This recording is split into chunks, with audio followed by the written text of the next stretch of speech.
اعوذ باللہ من الشیطان الرجیم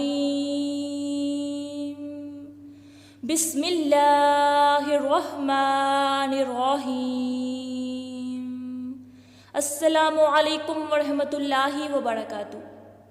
آج کی ویڈیو میں آپ سے شیئر کروں گی استخارے کا ایک بہت ہی آسان اور مسنون طریقہ۔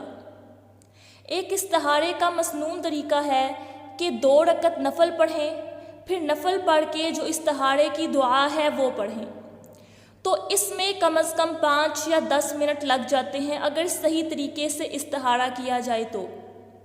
لیکن قربان جائیں ہمارے آقا نبی کریم صلی اللہ علیہ وآلہ وسلم پر کہ انہوں نے ہمیں ایک ایسا طریقہ بھی بتا دیا ہے کہ جب کبھی کشمکش ہو، الجھن ہو، پریشانی ہو کسی بھی معاملے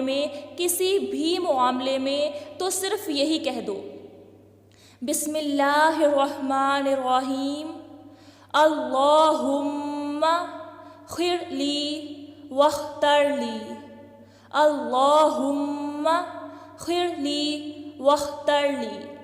اب یہ آپ نے دھیان سے سننا ہے کہ دعا پڑھنی کیسے ہے، صحیح تجوید کے ساتھ، تاکہ اس کا مطلب جو ہے وہ غلط نہ ہو۔ یعنی اگر لمبے چوڑے استخارے کا موقع نہیں ہے، ٹائم نہیں ہے کہ 2 رکعت نفل پڑھے جا سکیں، تو صرف اتنا ہی پڑھ سکتے ہیں۔ یعنی جو یہ دعا میں نے آپ کو بتائی ہے یہی دعا پڑھ لیں، اللہم خیر لی واختر لی۔ اللہ نہیں پڑھنا، اللہم، یعنی لام کو موٹا پڑھنا ہے، اللہم خیر لی واختر لی۔ اب دعا کیا مانگنی ہے کہ یا اللہ آپ میرے لیے پسند کر دیجئے 2 راستوں میں سے۔ کون سے 2 راستے جو میرے سامنے ہیں؟ جو راستہ میرے حق میں بہتر ہو وہ آپ خود پسند کر دیجئے، اور اسی کو مقدر بھی کر دیجئے، یعنی اسی کو میری قسمت میں بھی لکھ دیجئے کہ اب کروں تو وہی کروں جو ٹھیک ہے۔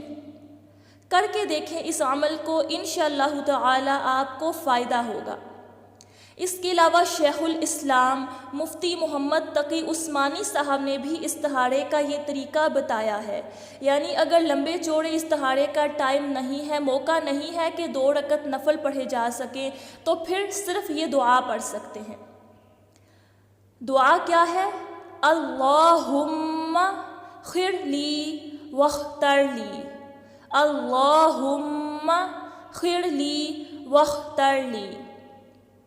اللہ پاک مجھے اور آپ سب کو عمل کی توفیق عطا فرمائے۔ اللہ پاک ہمیں ہر کام میں استخارہ کرنے کی توفیق عطا فرمائے۔ اللہ پاک ہم سب کے حق میں بہتر فیصلہ فرمائے۔ اللہ پاک آپ سب کا حامی و ناصر ہو، آمین ثم آمین۔ اللہ حافظ اینڈ فی امان اللہ۔